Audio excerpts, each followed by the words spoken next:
বিসমিল্লাহির রহমানির রহিম। নিভৃত বাংলা চ্যানেলের পক্ষ থেকে তোমাদের সবাইকে একরাশ প্রীতি ও শুভেচ্ছা জানাচ্ছি।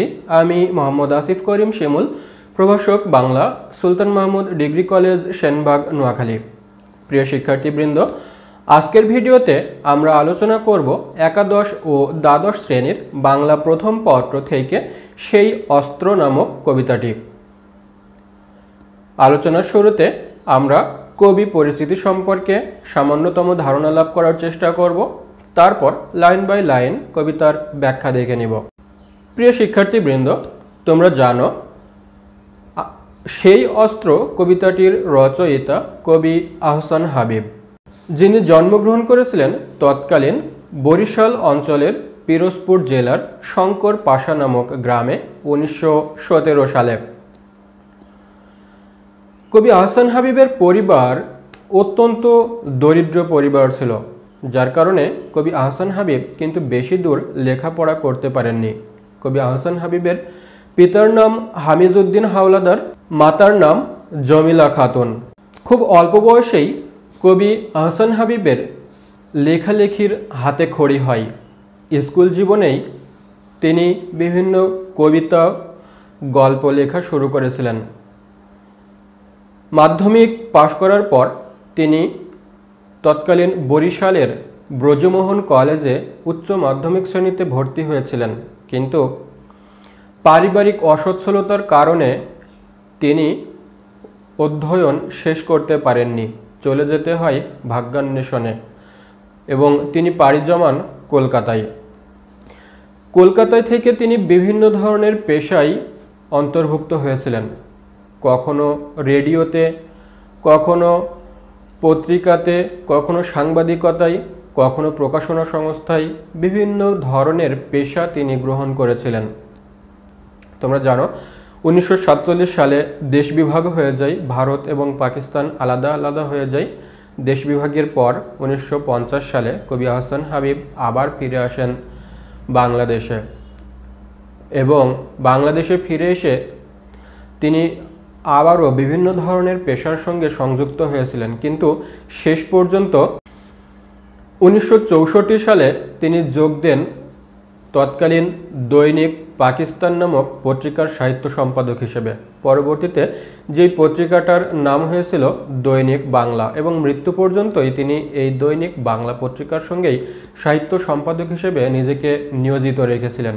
তার যে উল্লেখযোগ্য গ্রন্থগুলো আছে তার ভিতরে অন্যতম হলো রাত্রি শেষ, ছায়া হরিণ, সারা দুপুর, মেঘ বলে চৈত্রে যাব, দুই হাতে দুই আদিম পাথর ইত্যাদি। এখানে একটা বিষয় বলে রাখা প্রয়োজন, তোমরা দেখছো যে কবি আহসান হাবিব 1917 সালে জন্মগ্রহণ করেছেন, অর্থাৎ সেই সময় কিন্তু প্রথম বিশ্বযুদ্ধ চলছে। 1939 সালে যখন দ্বিতীয় বিশ্বযুদ্ধ শুরু হচ্ছে, সেই সময় কবি আহসান হাবিব কিন্তু একেবারে কৈশোরে পদার্পণ করেছেন। সেই সময় বিশ্বযুদ্ধের যে ভয়াবহ চিত্র, সেইগুলো কিন্তু কবি আহসান হাবিব নিজের চোখেই প্রত্যক্ষ করেছেন, যার কারণে তিনি এক ধরনের মানব দরদী শিল্পী হয়ে উঠেছিলেন। তো যাই হোক, তিনি কিভাবে মানব দরদী শিল্পী হয়ে উঠেছেন, কিভাবে মানুষের ভালোর জন্য কাজ করেছেন, মানুষের মধ্যে ভালোবাসার প্রতিষ্ঠা করতে চেয়েছেন, সেইগুলো আমরা তার কবিতাটা বিশ্লেষণ করলেই দেখতে পাব। এই বরেণ্য কবি মৃত্যুবরণ করেছিলেন 1985 সালে। তো প্রিয় শিক্ষার্থীবৃন্দ, চলো এবার আমরা একে একে কবিতাটি বিশ্লেষণ করি। তো কবিতা বিশ্লেষণ করার আগে আমরা সর্বপ্রথম কবিতাটির নাম নিয়ে কথা বলতে চাই। তোমরা কবিতার নাম দেখতে পাচ্ছ, সেই অস্ত্র। আমরা অস্ত্র বলতে সাধারণত হাতিয়ার বুঝে থাকি, দা, কাঁচি, তলোয়ার, তারপর পিস্তল, রাইফেল ইত্যাদি ইত্যাদি বিভিন্ন ধরনের হাতিয়ার বুঝে থাকি, কিন্তু কখনো কখনো হাতিয়ার অস্ত্র নাও হতে পারে। সেই জায়গাতে অন্য কিছুও অস্ত্র হতে পারে। যেমন যারা সাংবাদিকতা করেন তাদেরকে আমরা বলে থাকি কলম সৈনিক, কলম যোদ্ধা। যারা লেখালেখি করেন এনারাও এক ধরনের কলম যোদ্ধা। তার মানে এই জায়গাতে কিন্তু কলমটাও এক ধরনের অস্ত্র। আর পৃথিবীতে সবচেয়ে বড় যে অস্ত্র, যেই অস্ত্র দিয়ে পৃথিবীর মানুষকে ভালোবাসার বন্ধনে আবদ্ধ করা যায়, সেই অস্ত্রটাই কিন্তু আসল অস্ত্র। কবি সেই অস্ত্রটির কথাই বলছেন, যে অস্ত্র দিয়ে মানুষের মনকে জাগানো যায়, মানুষের মনের ভেতরের অহংকার বিদ্বেষ দূরে রেখে সবাইকে একই ছাতার নিচে আহ্বান করা যায়, সেই অস্ত্রটাই হলো ভালোবাসা নামক অস্ত্র। কবি সেই ভালোবাসার আহ্বানই করছেন তার সেই অস্ত্র নামক কবিতায়। আমরা এই কবিতাটার লাইন বাই লাইন ব্যাখ্যা দেখে নিই। আমাকে সেই অস্ত্র ফিরিয়ে দাও, সভ্যতার সেই প্রতিশ্রুতি, সেই অমোঘ অনন্য অস্ত্র আমাকে ফিরিয়ে দাও। কবি সেই অস্ত্র ফিরে পেতে চাইছেন, তা ফিরিয়ে দিতে বলছেন। এর অর্থ হলো, একসময় পৃথিবীতে ভালোবাসার যে নির্যাস, সেই নির্যাসটা ছিল, কিন্তু যখন আমরা ফিরিয়ে দিতে বলছি, কবি যখন ফিরিয়ে দিতে বলছেন, তখন বুঝতে হবে এই জায়গাতে ভালোবাসার ঘাটতি আছে, যার কারণে সেটা কিন্তু কবি আবার ফিরে পেতে চাইছেন। সভ্যতার সেই প্রতিশ্রুতি, একটা জিনিস দেখো যে আমরা যদি প্রাচীন আমলের দিকে তাকাই, মানব সৃষ্টির সূচনা লগ্নের দিকে তাকাই, সেই সময় আমাদেরকে বলা হয় অসভ্য বর্বর। সেই জায়গাতে আমরা সভ্য হয়ে উঠেছি। সভ্য হয়ে উঠেছি কখন? আমরা সেই সময়ে সৃষ্টির সূচনা লগ্নে যখন মানুষের ভিতরে একতাবদ্ধ হওয়ার ভাব জন্ম নেয়, যখন সবাই শিকারে যেত, একত্রিত হয়ে শিকারে যেত, যখন খাবার ভাগ করে খাবার খেত, তখন সবাই খাবার একত্রে ভাগ করে খেত। এই যে সবাই একত্রে মিলে মিশে আবদ্ধ হয়ে থাকা, এই জায়গাতে থেকেই কিন্তু আস্তে আস্তে সভ্যতার অগ্রগতি হয়েছে। তো এই যে সবার ভিতরে যদি মিলেমিশে থাকার, একতাবদ্ধ হয়ে থাকার ভাবটা না জন্মাতো, তাহলে কিন্তু আমরা এই বর্তমান সভ্যতা পেতাম কিনা একটা সন্দেহ আছে। তো কবি সেই কথাই বলছেন যে সভ্যতার সূচনা লগ্নে যেমন সবাই একে অপরের সঙ্গে মিলেমিশে ভালোবেসে একত্রিত হয়ে সভ্যতা নির্মাণ করা হয়েছে, সেই সময়কার ভালোবাসা কবি আবার ফেরত পেতে চাচ্ছেন। সেই অমোঘ অনন্য অস্ত্র, অমোঘ শব্দের অর্থ হচ্ছে অব্যর্থ, যেটা লক্ষ্য করলে আর লক্ষ্যভ্রষ্ট হয় না। কবি চাচ্ছেন এই ভালোবাসার অমোঘ অব্যর্থ অস্ত্রটা যদি আমরা ব্যবহার করি, তাহলে আমাদের যে আকাঙ্ক্ষা, আমাদের যে মনোবাঞ্ছা, আমরা যে সবাই একত্রিত হতে চাই, এই জিনিসটা আর কখনো ব্যর্থ হবে না। সেই অস্ত্র আমাকে ফিরিয়ে দাও, যে অস্ত্র উত্তোলিত হলে পৃথিবীর যাবতীয় অস্ত্র হবে আনত, যে অস্ত্র উত্তোলিত হলে অরণ্য হবে আরও সবুজ, নদী আরও কল্লোলিত, পাখিরা নীড়ে ঘুমাবে। কবি বলছেন যে সেই অস্ত্র আমাকে ফিরিয়ে দাও, অর্থাৎ ভালোবাসা নামক সেই অস্ত্রটা আমাকে ফিরিয়ে দাও। কেন? যে অস্ত্র উত্তোলিত হলে পৃথিবীর যাবতীয় অস্ত্র হবে আনত, অর্থাৎ এই ভালোবাসা নামক অস্ত্র যদি পৃথিবীতে ব্যাপ্ত করা যায়, তাহলে পৃথিবীর আর সকল যে অস্ত্র আছে, আগ্নেয়াস্ত্র, মরণাস্ত্র, সব অস্ত্রই কিন্তু আনত হয়ে যাবে, অর্থাৎ সব অস্ত্রই কিন্তু মাথা নত করবে ভালোবাসার অস্ত্রের কাছে। তোমাদের ছোট্ট একটা উদাহরণ দিই। তোমরা অনেকেই বাংলা সিনেমা দেখে থাকো বা হিন্দি সিনেমা দেখে থাকো। সিনেমার একটা উদাহরণ দিলে সহজেই বুঝতে পারবে। সিনেমাতে দেখা যায় যে নায়ক এবং নায়িকা, তাদের যে ভালোবাসা, এই ভালোবাসাটা কিন্তু পরিবার প্রথম পর্যায়ে মেনে নিতে চায় না। এটা একটা কমন বিষয়, বিশেষ করে বাংলা সিনেমাতে, যে প্রথম পর্যায়ে হয় ছেলের পরিবার মেনে নেয় না, নয়তো মেয়ের পরিবার মেনে নেয় না। মাঝখান দিয়ে কী হয়? উভয় পরিবারের মধ্যে এক ধরনের সংঘর্ষ তৈরি হয়। কিন্তু এই নায়ক এবং নায়িকার ভালোবাসা, এই শক্তিটা যখন আরও শক্তিশালী হয়ে ওঠে, তখন কিন্তু একেবারে শেষ পর্যায়ে তাদের দুই পরিবার মেনে নিতে বাধ্য হয়। এই জায়গাতে কি প্রমাণিত হয়? এই জায়গাতে কিন্তু ভালোবাসার শক্তিটাই প্রমাণিত হয়, যেখানে উভয় শক্তিশালী পরিবার, উভয়ের ক্ষমতা আছে, অস্ত্র আছে, সব কিছু আছে, লোকবল আছে, তারপরেও কিন্তু তাদের ছেলেমেয়ের ভালোবাসাটা মেনে নিতে হয়। কারণ কি? ভালোবাসার শক্তিটা এরকম, যেখানে সকল শক্তি, সকল অস্ত্রের শক্তি পরাজিত হয়, মাথা নত করে।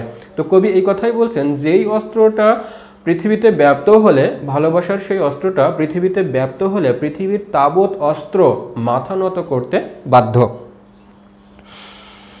অরণ্য হবে আরও সবুজ, নদী আরও কল্লোলিত। অরণ্য শব্দের অর্থ হচ্ছে বন। এখন দেখা যায় যে অনেক সময় পাশাপাশি দুইটা বাড়ি, কিন্তু এক বাড়ির গাছ যদি অন্য বাড়িতে ছায়া দেয় তাহলে সেই বাড়ির মালিক কিন্তু রেগে যায় এবং বিভিন্ন ধরনের কটু কথা বলে, গাছ কেটে নেওয়ার হুমকি দেয়। তো মানুষের ভিতরে যদি ভালোবাসাটা সৃষ্টি হয় তাহলে কিন্তু এই ধরনের ঘটনাগুলো আর ঘটবে না। মানুষ বন জঙ্গল নষ্ট করবে না, মানুষ গাছপালাগুলোকে নষ্ট করবে না, তখন অরণ্য আরও সবুজ হবে, পাখিরাও নিশ্চিন্তে নীড়ে ঘুমাতে পারবে।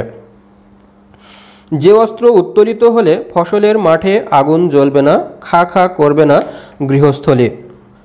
কবি বিশ্বাস করেন যে পৃথিবীতে যদি ভালোবাসা ব্যাপ্ত হয় তাহলে মানুষের মধ্যে, মানুষের ভিতরে হিংসা, বিদ্বেষ, রাগ এই জিনিসগুলো আর থাকবে না। তখন সারা পৃথিবী নিরাপদে থাকবে, ফসলের মাঠেও আগুন জ্বলবে না, কারো হাহাকার থাকবে না। সেই অস্ত্র আমাকে ফিরিয়ে দাও, যে অস্ত্র ব্যাপ্ত হলে নক্ষত্র খচিত আকাশ থেকে আগুন ঝরবে না। কবি বলতে চাচ্ছেন যে ভালোবাসা নামক অস্ত্র যদি পৃথিবীতে ব্যাপ্ত হয় তাহলে আকাশ থেকে আগুন ঝরবে না। এই জায়গাতে একটা জিনিস খেয়াল করো যে সাধারণত আকাশে তারা থাকে, নক্ষত্র থাকে, এই জিনিসগুলো আমরা দেখে থাকি। কবি বলছেন সেই নক্ষত্র খচিত আকাশ থেকে আগুন ঝরবে না। তার মানে এই জায়গাতে কবি বোঝাতে চাচ্ছেন যে বর্তমানে বিজ্ঞান প্রযুক্তির সময় যখন যুদ্ধ বাধে তখন দেখা যায় আকাশ থেকে বিভিন্ন ধরনের ক্ষেপণাস্ত্র নিক্ষেপ করা হয়, অর্থাৎ বিমানে করে, রকেটে করে বিভিন্ন ধরনের হামলা করা হয়, ক্ষেপণাস্ত্র নিক্ষেপ করা হয়। এই জিনিসগুলোই বলছেন যে নক্ষত্র খচিত আকাশ থেকে আগুন ঝরবে না। মানব বসতির বুকে মুহূর্তের অগ্নুৎপাত লক্ষ লক্ষ মানুষকে করবে না পঙ্গু, বিকৃত। এই জায়গাতে তোমাদের আমি প্রথমেই বলেছিলাম যে কবি দ্বিতীয় বিশ্বযুদ্ধের সময় কিন্তু একজন তরুণ, দ্বিতীয় বিশ্বযুদ্ধের ভয়াবহ ফলাফল কবি নিজের চোখে দেখেছেন। তো এই জায়গাতে দ্বিতীয় বিশ্বযুদ্ধের একটা ঘটনাকে কবি এখানে ইঙ্গিত করেছেন। তোমরা জানো যে 1945 সালে দ্বিতীয় বিশ্বযুদ্ধ চলাকালীন জাপানের হিরোশিমা এবং নাগাসাকিতে লিটল বয় ও ফ্যাটম্যান নামে দুইটা পারমাণবিক বোমা নিক্ষেপ করা হয় এবং এই পারমাণবিক বোমার তেজস্ক্রিয় শক্তি এতটাই ভয়াবহ, এতটাই প্রবল ছিল যে এখনো পর্যন্ত সেখানকার যারা শিশু জন্মগ্রহণ করে তারা অনেকেই বিকলাঙ্গ, অনেকেই পঙ্গু, অনেকে বিভিন্ন ধরনের প্রতিবন্ধী হয়ে জন্মগ্রহণ করে। তার মানে 1945 সালের সেই রেশটা এখনো পর্যন্ত বিদ্যমান আছে। তো কবি বলতে চাচ্ছেন যে মানুষের মধ্যে যদি ভালোবাসা থাকে তাহলে এই ধরনের ক্ষেপণাস্ত্র, এই ধরনের মরণাস্ত্র কেউ নিক্ষেপ করবে না। আর যার ফলে মানব বসতির বুকে এই যে হঠাৎ করে একটা বোমা বিস্ফোরণ, এরকম বিস্ফোরণের মতো শক্তি পৃথিবীর মানুষের মাঝে আর কোনো ধরনের ভয়াবহ কোনো কিছু তৈরি করতে পারবে না। কাউকে পঙ্গু, কাউকে বিকৃত হয়ে জন্মগ্রহণ করতে হবে না যদি তা আমাদের ভেতরে ভালোবাসা থাকে। আমাদের চেতনা জুড়ে তারা করবে না আর্তনাদ, সেই অস্ত্র, যে অস্ত্র উত্তোলিত হলে বারবার বিধ্বস্ত হবে না ট্রয় নগরী। কবি বলতে চাচ্ছেন যে আমাদের চেতনা জুড়ে তারা করবে না আর্তনাদ, অর্থাৎ এই যে যারা 1945 সালে পারমাণবিক বোমায় বিস্ফোরিত হয়ে বিকলাঙ্গ, পঙ্গু হয়ে গিয়েছিল, কিংবা এখনও যারা বিকলাঙ্গ, পঙ্গু হয়ে জন্মগ্রহণ করছে, তারা কিন্তু মনে মনে সেই সময়ের মানুষদেরকে গালাগাল করে, মনে মনে অভিশাপ দেয়। তো এই জন্যই কবি বলতে চাচ্ছেন তারা যেন আমাদের চেতনা জুড়ে আমাদেরকে এক ধরনের ভর্ৎসনা করে, এক ধরনের তীব্র কটাক্ষ করে, যার কারণে তাদের এই আর্তনাদটা কবির কানে বাজে। আমাদের চেতনা জুড়ে তারা এক ধরনের আর্তনাদ করছে। সেই অস্ত্র, যে অস্ত্র উত্তোলিত হলে বারবার বিধ্বস্ত হবে না ট্রয় নগরী। তোমরা জানো যে ট্রয় নগরী কিন্তু ইতিহাসে একটা বিখ্যাত ট্রয় নগরী এবং এটা সৌন্দর্য এবং ভালোবাসার অপরূপ মূর্তি, কিন্তু বারবার মানুষের হিংসায়, বিদ্বেষের শিকার হয়ে ট্রয় নগরীটা কিন্তু ধ্বংস হয়েছে। তোমরা জানো যে হেলেনকে কেন্দ্র করে ট্রয় নগরী কিন্তু ধ্বংস হয়েছিল। এটা আমরা সিনেমার মাধ্যমে, ট্রয় সিনেমার মাধ্যমে দেখেছি, কিন্তু এর আগে আরও অনেক ইতিহাস আছে যেখানে বারবার ট্রয় নগরী এই ধ্বংসের মুখোমুখি হয়েছে। তো কবি বলতে চাচ্ছেন যে মানুষের ভিতরে এই হাহাকার, মানুষের ভিতরে হিংসা, বিদ্বেষ, রাগ, অভিমান যতদিন পর্যন্ত থাকবে ততদিন পর্যন্ত কিন্তু এই বিভিন্ন ধরনের স্থাপত্য, শিল্পকলা, ভাস্কর্য এই জিনিসগুলো বারবার ধ্বংস হতে থাকবে। তো আমরা যখন মানুষের মধ্যে ভালোবাসা নামক শক্তিটা ফিরিয়ে নিয়ে আসবো, তখন কিন্তু এই সমস্ত ধ্বংসলীলা, ধ্বংসযজ্ঞ আর থাকবে না। আমি সেই অবিনাশী অস্ত্রের প্রত্যাশী, যে ঘৃণা, বিদ্বেষ, অহংকার এবং জাত্যাভিমানকে করে বারবার পরাজিত। অর্থাৎ কবি এমন একটা শক্তিশালী অস্ত্রের প্রত্যাশা করেন, যেই অস্ত্রটা উত্তোলিত হলে মানুষের ভিতরে যে জাত্যাভিমান, আমিই বড়, এরকম একটা অহংকার বোধ, নিজের জাতিকে নিয়ে গৌরববোধ, এই বোধটা তখন কিন্তু আর থাকবে না।